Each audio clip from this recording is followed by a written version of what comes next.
સમાચાર રાજકોટથી। રાજકોટ શહેરમાં છેલ્લા 48 કલાકમાં 16 ઇંચથી વધુ વરસાદ પડ્યો છે। ભારે વરસાદથી મોટાભાગના વિસ્તારોમાં પાણી છે। 150 ફૂટ રિંગ રોડ પાણીમાં ગરકાવ થઈ ગયો છે। મહિલા કોલેજ, રેલનગર અને પોપટપરા અંડરબ્રિજ બંધ થયો છે। શહેરમાં તાત્કાલિક અસરથી બીઆરટીએસ સેવા બંધ કરાઈ। અનેક ઇમરજન્સી સેવાના ફોન નંબર પણ ઠપ થઈ ગયા। લોકોને બિનજરૂરી ઘરની બહાર ન નીકળવા માટે તંત્રએ અપીલ કરી છે। તો આ તરફ રાજકોટમાં બીઆરટીએસ રોડ પર કાર ફસાઈ ગઈ છે। બીઆરટીએસ રૂટ જાણે સ્વિમિંગ પુલ બની ગયો છે।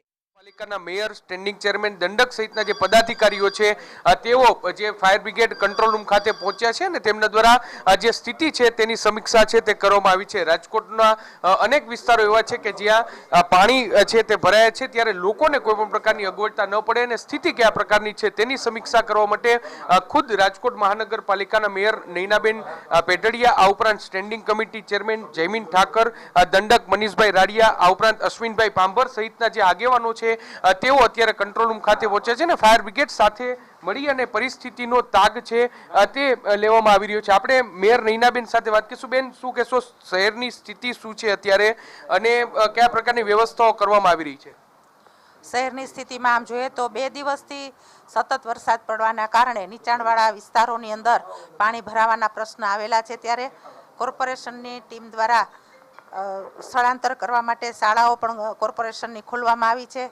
એ ઉપરાંત અત્યારે અમે પણ વિઝિટમાં જઈએ છીએ અને કાલ અમારા 5 પદાધિકારીઓ હોકળામાં જ્યાં પણ પાણીની વ્યવસ્થા કરવાની હતી ત્યાં પતરા પણ ખોલાવી દીધા છે અને અમે ટીમ સાથે લાયઝનમાં પણ છીએ કે જેથી કરીને આ રાજકોટની અંદર અત્યારે જે વરસાદી વાતાવરણની અંદર ડેમ પણ ઓવરફ્લો થઈ ગયા છે, ન્યારી ડેમ પણ ઓવરફ્લો થઈ ગયો છે, લલ્લુડી હોકરીની અંદર પણ ટીમને અત્યારે મૂકવામાં આવેલી છે અને એ ઉપરાંત અત્યારે શાળાઓની અંદર નીચાણવાળા વિસ્તારોમાં જે રહેતા હોય છે અને એના ઘરમાં પાણી ભરાઈ ગયા છે તેને કોર્પોરેશનની શાળામાં સ્થળાંતર કરવામાં આવેલ છે। જયમીનભાઈ ઠાકર, સ્ટેન્ડિંગ કમિટી ચેરમેન, જયમીનભાઈ શું કહેશો, શહેરની જે ઓવરઓલ સ્થિતિ છે તે કયા પ્રકારની છે ને હવે શું વ્યવસ્થા કરવામાં આવી રહી છે? રાજ્ય સરકારની ગઈકાલે સૂચના આવી ગઈ હતી। માનનીય કમિશનર શ્રી, માનનીય કલેક્ટર શ્રી દ્વારા એક પ્રેસ પણ જારી કરવામાં આવી હતી, એક વિડીયો જારી કરવામાં આવ્યો હતો।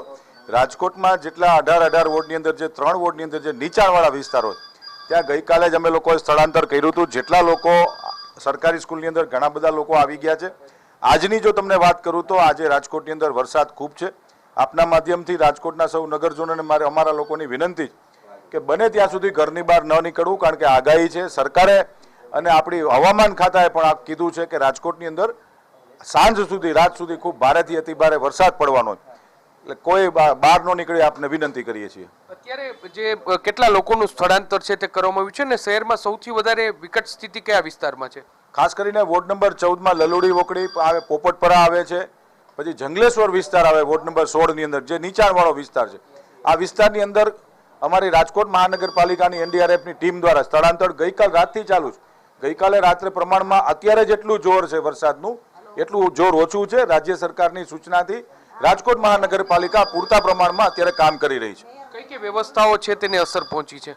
રાજકોટ મહાનગરપાલિકાની બાંધકામ શાખા 3 સિટી એન્જિનિયર, માનનીય કમિશનર શ્રી, માનનીય મેયર શ્રી, અમારી ફાયરની ટીમ, એનડીઆરએફની ટીમ અને તમામ વિજિલન્સથી માંડીને તમામ અધિકારીઓ અને પદાધિકારીઓ, ચૂંટાયેલા જનપ્રતિનિધિ, ભારતીય જનતા પાર્ટીના સર્વે કોર્પોરેટરશ્રીઓ આજ પોતપોતાના વિસ્તાર સાચવીને બેસી ગયા છે અને પ્રજાને ઓછામાં ઓછી મુશ્કેલી પડે એના માટેના અમે લોકો પ્રયત્ન કરી રહ્યા છીએ।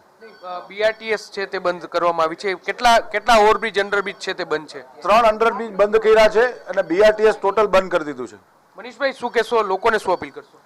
બસ લોકોને એક જ અપીલ છે કે આજે વરસાદની આગાહી જે સરકારશ્રીને હવામાન ખાતા તરફથી છે, કોર્પોરેશનની ટીમ, એનડીઆરએફની ટીમ અને તંત્ર એ તો ખડે પગે છે જ, પણ લોકો કામ સિવાય ઘરની બહાર ન નીકળે એવી ખાસ આપના માધ્યમથી વિનંતી કરું છું।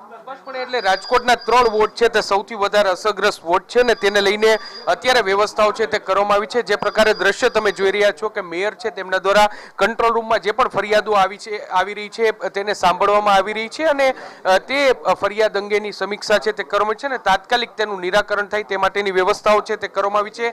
રાજકોટ શહેરના 3 અંડરબ્રિજ છે તે અત્યારે પાણીમાં ગરકાવ છે તેને લઈને પણ જે વ્યવસ્થાઓ છે તે કરવામાં આવી છે અને આ ઉપરાંત જે રાજકોટનો જંગલેશ્વર વિસ્તાર હોય, લલુડી ઓકડી વિસ્તાર હોય, આ ઉપરાંત જે આજી નદીનો પટ વિસ્તાર હોય ત્યાં લોકોનું સ્થળાંતર છે તે કરવામાં આવ્યું છે ને આ તમામ લોકો માટેની જે વ્યવસ્થાઓ છે તે પણ અત્યારે તંત્ર દ્વારા કરવામાં આવી રહી છે. ટૂંકમાં સ્થિતિમાં છેલ્લી એક રાતમાં 10 ઇંચ જેટલો વરસાદ છે તે પડ્યો છે ને 10 ઇંચ વરસાદના કારણે જે ભારે હાલાકી છે તે પડી છે ને જળબંબાકારની સ્થિતિ અત્યારે જોવા મળી રહી છે. કેમેરા પર્સન ભાવેશ લશ્કરી સાથે મોહિત ભટ્ટ, TV9 રાજકોટ. રાજકોટમાં પણ અત્યારે ભયંકર સ્થિતિ છે ને તમામ અધિકારીઓ સાથે અમારા સંવાદદાતાએ વાતચીત પણ કરી છે ને ખાસ તો લોકોને કામ વગર બહાર ન નીકળવાની અપીલ કરાઈ રહી છે.